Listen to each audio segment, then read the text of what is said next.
بسم اللہ الرحمن الرحیم۔ السلام علیکم۔ آج کی کہانی ایک شرارتی بچے پہ ہے۔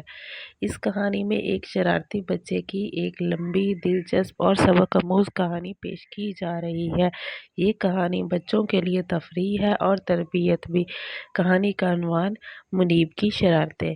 شرارتیں منیب۔ منیب ایک چھوٹے سے قصبے میں رہتا تھا اور وہ ایک بہت ذہین مگر بہت شرارتی بچہ تھا۔ اسکول میں سب اس سے تنگ تھے، چاہے استاد ہوں یا بچے۔ منیب کو دوسروں کی چیزیں چھپانا، جھوٹ بولنے اور دوسروں کی نقلیں اتارنے میں بہت مزہ آتا تھا۔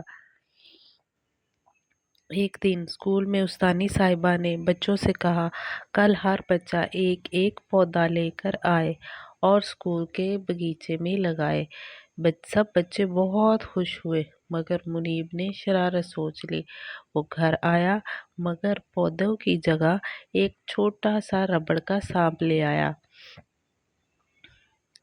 دوسرے نمبر پہ ہم جس بارے میں بات کریں گے وہ ہے شرارت کا انجام۔ اگلے دن جب سب بچے پودے لے آئے مگر منیب نے سانپ والی تھیلی زور سے جھٹکی اور جیسے ہی ربڑ کا سانپ زمین پر گرا، استانی صاحبہ چیخیں نکالنے لگی۔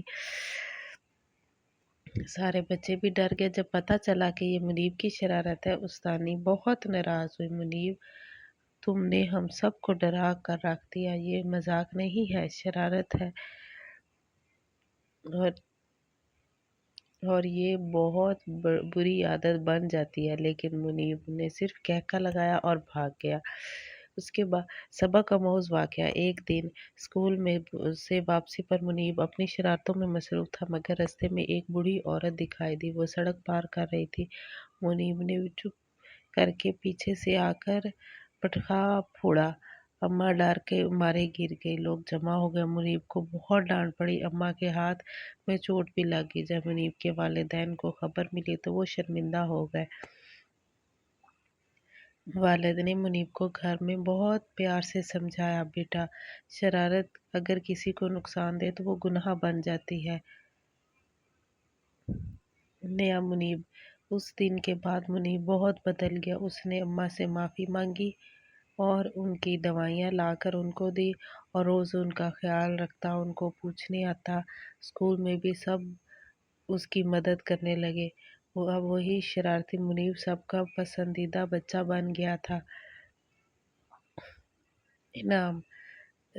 چند مہینے بعد اسکول میں بہترین اخلاق کا انعام دیا جا رہا تھا۔ استانی صاحبہ نے اعلان کیا کہ یہ انعام اس بچے کو ملے گا جس نے خود کو سب سے زیادہ بدلا ہے اور وہ ہے منیب۔ ساری جماعت نے تالیاں بجائیں اور منیب کی آنکھوں میں خوشی کے آنسو آ گئے۔ اس کہانی سے جو ہمیں اخلاقی سبق ملتا ہے وہ یہ ہے، شرارت بھی ایک حد تک رکھنی چاہیے، ضرور اس کا بھی خیال رکھیں۔ اگر ہماری حرکت سے کسی کو تکلیف پہنچے تو وہ شرارت نہیں، ظلم بن جاتی ہے۔ سچی خوشی دوسروں کی مدد میں ہے، نہ کہ ان کو تکلیف دینے میں۔